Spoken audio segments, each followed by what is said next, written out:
What, just because I got the new computer you think you're not getting 2 episodes? That first one was shorter than I expected, so let's go double duty with the top 10 best cards Yuma used in Yu-Gi-Oh! Zexo.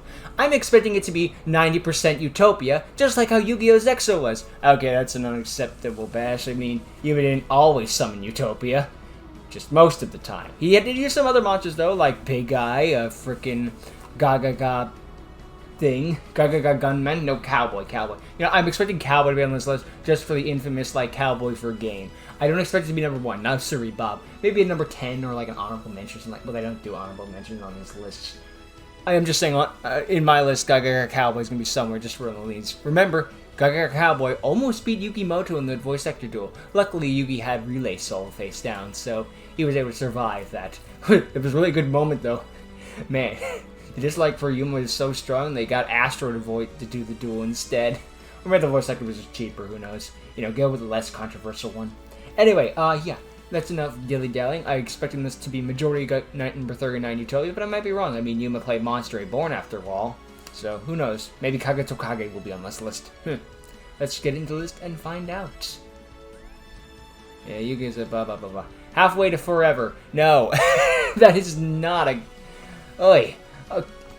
Okay, I admittedly haven't really played Halfway to Forever in the freaking Utopia deck often because I don't get the requirements met enough. I mean, I don't play Utopia deck except for like the Utopia deck on Master Duel or like something in Dueling, something like that, but we're starting and I'm already like, no. This is better than, well, okay, we haven't heard the rest of the list, but if I don't see Gaga Cowboy on this list, but I do say Halfway to Forever, I just like, no. Okay, giving Yuma's monster another chance to shine. Yeah, by exceeding a monster he pulled out of his butt. Well, to be fair, that's like half of them. The cards in him. I mean, that's like all of Yu-Gi-Oh! Calling out would be like some monster up your butt. That's like half the entire show, let's be real here.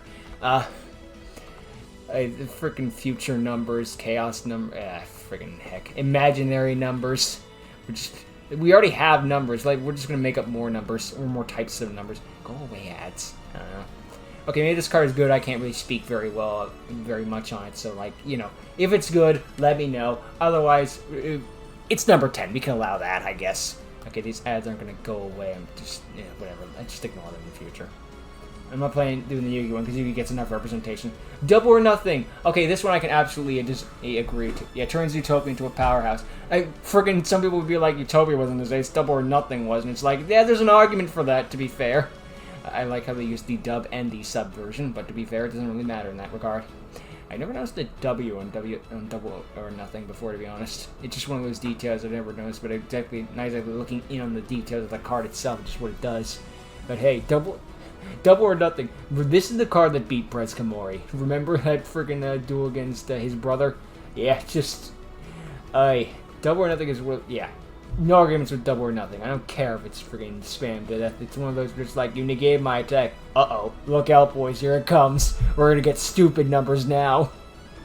It's one of those where just... It's satisfying. It's like, it's over. I've negated your attack. Yeah, what if I attack a second time? Especially when he dueled frickin' not the Apport. The guy who had the fucking rank 13. Someone will point it out in the comments what his name is, or I'll remember. Elphis. I think it's Elphis or something like that.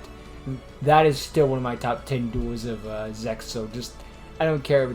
It's just the rank 13 versus the rank 1 aspect to it. There's some dang good moments in Yuma fighting for his friend to no end, just to save Astro. Again, Zexo has some excellent moments, and this was certainly one of them. I'll never forget the holy crap moment I had when I learned about rank 13s being a thing. You assume because there were only 12 levels in the game that there were only 12 ranks, but you're wrong. What? That was an animeism for so long. I still can't believe Raid Raptors got a rank 13 before we even got the ethnic arts type or something, whatever you call it. I don't know. Whatever. Double or Nothing absolutely deserves the list. Goblinberg, amazing monster facilitating siege summons, and synchro summons and and link summons. Goblinberg just a great card overall. I'm not gonna argue with that one. On summon another monster. What's the cost? I go to defense mode. Who the frig is using Goblinberg as a beat stick? Who cares? It's free material. Goblinberg absolutely deserves to be on this list somewhere. And it's not going to be freaking Gunbara Knight, I can tell you that for an absolute fact. If it is Gunbara Knight, I quit this list. It's absolutely trash by default. But Gothenburg, absolutely useful for synchro plays, useful for Xyz plays, useful for link plays. All it does is summon a monster from your hand. All it needs to do. That's it. It's the simple things in life. Yeah, no arguments here. We can just move. And it's self-important in the rank 4 toolbox, as the text says. Next is Kageto Kage. The easiest way to summon a rank 4 monster in Yuma's deck. No. Goblinburg is the easiest way. Kageto Kage is a little too situation for my liking. I think it's just be like if you summon a level 4. Okay, that's probably not right. I think it's just summon a monster in general. Kageto Kage tags along. But it's a level 4 specifically. Kageto Kage is actually kind of ass, because it can't be summoned under normal means except in the anime. And it's just like, if it's... No, this doesn't deserve to be on the list. I'm sorry. Kageto Kage, he summoned a lot, and it was useful in those certain scenarios for the rank 4 toolbox, but I'm sorry. The card says on its text, cannot be normal summon or set. Bad. That's just my standard of it. If I have a monster in my hand, and it's not even like it's some boss monster, like some unable... like level 12 or something like that, can be summoned through sort of means. It's a level 4 monster with 1100 attack and 1500 defense. Let me normal summon it. You can have the additional special summon mechanic as well. That if you could normal summon it and it had the special summon condition, absolutely deserves to be on this list. No questions about it. This deserves. If anything, I'd be saying this thing deserves to be like number 3 or something. But the whole hindrance of it, I know it would be considered too much, maybe, or too easy, but it's just no. But then again, we're at the bottom list, so it's not like it's number 3 with this effect. So I guess I can let it slide. This I still disagree though. I put another Utopia on here before that. Rank up magic, Astral Force. Absolutely, this deserves to be on the list, and had one of my favorite summoning animations in all of the series. I swear they're getting the worst frames for this, because this was such a hype moment. But just look at that frame. Oh, that's what happens when you have still shots, right? But yeah, it had such a hype moment being summoned in the anime. It's summoned frickin' in Utopia Beyond with all the Utopias surrounding him, and they're just doing that one clasp of light. Oh my god, it was amazing. I don't even care. Rank 6, I don't even care. Like, there's nothing bad I can say about it. It's just a frickin' glorious summoning animation. Like, and it's such a good duel too. It's not like one of those random cards where it's like, oh, you're just there. No. And even Astral Force was built up as like the ultimate rank up magic card, only for Astro to play the actual ultimate rank up magic with his hyper rank up magic cards. But still, like, this was like the pinnacle of rank up magic, just because you could go 2 ranks higher and summon such hype monsters. And again, when Elephas used it, it raised the stakes higher and higher. So it's a card that was used by. He's using a card that was used by essentially a dude who said, like, no, I will not let you do this by any means. Now he's granting him his blessing.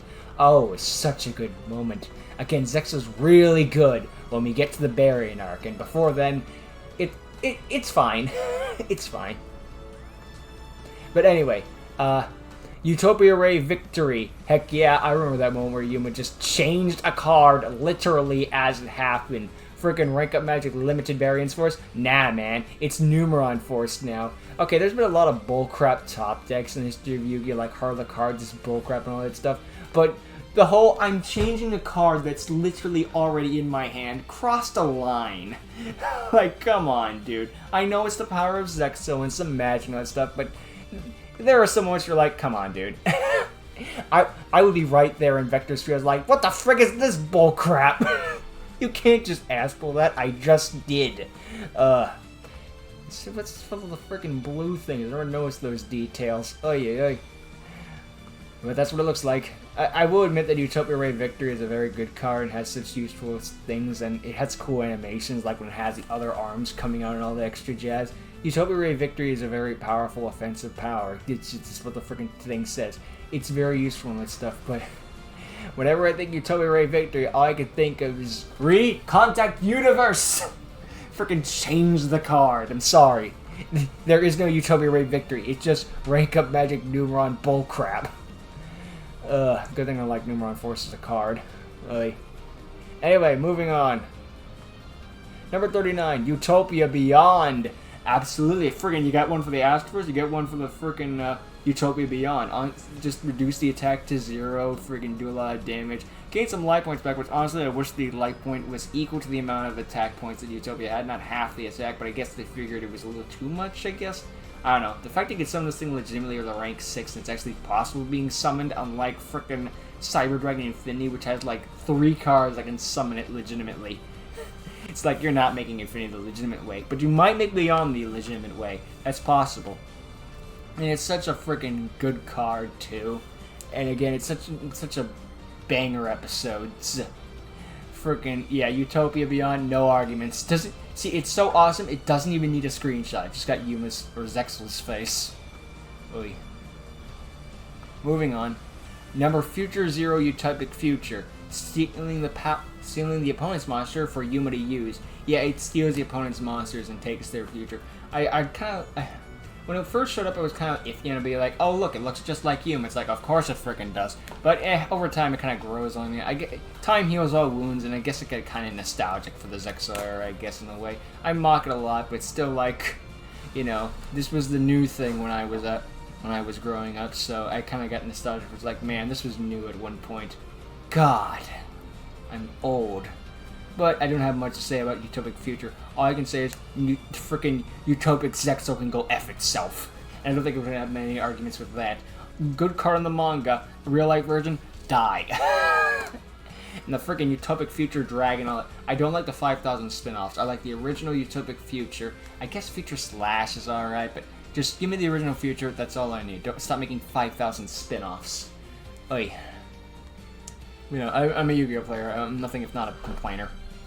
Number 11, Big Eye! Best known for Dragon Ruler format. This thing wasn't... Yuma summoned this thing once, and again it was in that epic Nash duel, and he used against him. Which, honestly, the duel he had against the Big Eye guy, that was actually a pretty good duel, I gotta say. Friggin' pulls out Chaos number 39 for the first time. They see the gang that can't see Ask for the longest time now can. It might have been for that moment of the entire show, I can't really remember. But yet, freaking Big Eye is just haunting and has such a devastating effect. Even in the real world, you know a card is good when it's not only good in the game or like in the show, but in real life too, and has a meta impact to it. Although that is kind of remind me of the whole link when Yu-Gi-Oh! Rants was out. Just like they have the most meta decks of all the animes, yeah, and they all lose to the guy playing Jank Cyber. So I don't really care. Like what? I mean, the Solomon Great one was accurate, but all the other ones are just like, no, we just lose to this random schmuck. Oy. But yeah, Big Eye being here, absolutely. And even number 2, it's like, okay, number 2. I mean, I could argue number 1, honestly, but it deserves to be where it is, because Big Eye is just that dangerous. Steal the opponent's monster, and it's mine permanently. Granted, Big Eye can't attack, but the monster I just stole can. It's such a good card. It's never gotten bad, even as time's passed. Its use has gone down, but its effect it still lingers as useful, I guess you could say. So, yeah, Big Eye. No, I have more to say about Big Eye than I have F-Zero. Sue me.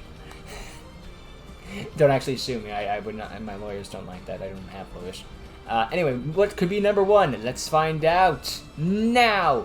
Numeron Dragon. I mean, it was a hype moment in the anime and had a friggin' excellent end to the Dawn 1000 thing, and I liked it being summoned and all that jazz, but this is number 1? I mean, it's what the entire Baron arc is leading up to. You go and find the Numeron Dragon using the Numeron code and all that stuff.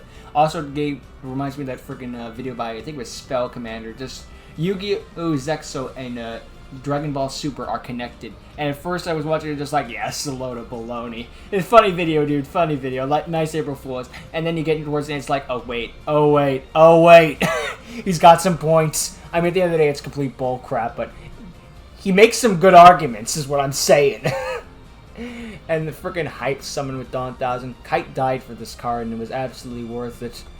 Mostly because, you know, not because Kite died, but because that card is that useful. You could tell why we were building the entire arc around it and whatnot. It's just so useful, and it literally, it summoned Save the Day. It was essentially a battle fader, but that would be like real. I attack directly. What can I do? Numeron Dragon from my extra deck. It was a freaking extra deck battle fader. Although it did much more than that battle fader, because once it was summoned, it did something. It didn't just end the battle phase. It also blew up all Dawn 1000's crap and made him, well, not start from scratch, not from setup actually, but it was essentially a field reset. It was a miracle. Nothing short of a miracle. It showed up and saved the day. End the duel.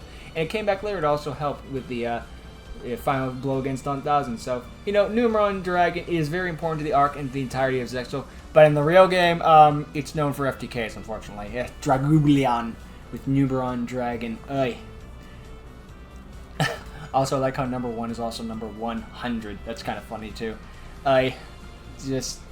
Unfortunately, Numeron Dragon's history is kind of tainted by the whole Dragublion thing and Heart Earth Dragon and all that jazz, but... you know what? Even if I get OTK'd by that like 100 times, I'm still going to remember it being summoned in the Zexal anime and that hype moment and still be like, you know what? I can live with it. And it's got a cool design, too. Sadly, I've never seen the thing be summoned legitimately. It's always cheat out with Dragublion and using it its own way, but you know, what are you going to do? It's still a pretty powerful thing. But overall, I'm surprised there's no base Utopia in this. Again, I know base Utopia in the real game is actually pretty crap, just for the whole it blows itself up effect. But again, it's the signature monster. But to be fair, we got Victory, Utopia Refuge, Utopic Future, and Double or Nothing, Utopia Beyond. So yeah, I guess it makes we have enough Utopias. And to be fair, it's canonical, I believe, that all the Utopias are the exact same dude in different armor. I think Utopia Beyond proved that for a fact. Just like it's always hypothetical, but then Utopia Beyond is literally just Utopia putting on new armor. It's just like, it's all the same dude. Utopia. Same thing. But although I still think him and the party of Utopia needs an errata just so you can remove that blow itself up effect. Maybe when it was first summoned, even when it was first introduced to the game, it was like, what are you talking about? It's too powerful because it's going to negate and have a beat stick. We have freaking Red Dragon Archfiend and stuff like that. I mean, Red Dragon Archfiend also had a bit of a hindrance at the time, but we also have, like, Blue Eyes and like that. What do you mean? Are you dumb? The answer is yes. And they never fixed that. It's just such a shame for Utopia. It really did get the shortest end of the stick, even compared to all of its Chaos forms. I would say that normal base Utopia is the worst of all the Utopias, just because of its blow itself up effect. You can argue with that one, it's still got the Double or Nothing thing and all that jazz, but yeah. I would take Utopia Roots over Utopia base form. But yeah, overall I think this list was solid, you know, not as good as the Yusei one where it's like banger after banger after banger. This is like, I guess there's an argument, but Kageto Kage and Happy to Forever, I disagree wholeheartedly. But overall, I'd say this list was good. So, you know what? That's another banger from Screen Rant. Maybe I'll do more in future. Maybe not. Depends if people like this format. If not, maybe never again. But anyway, this is just something to get a feel for it. Anyway, yeah. Hopefully back to normal stuff next week. So I'll see you all, or rather, back to normal stuff tomorrow, I mean to say. God. You know, I'm just going to sign off and see you tomorrow. So until next time, later.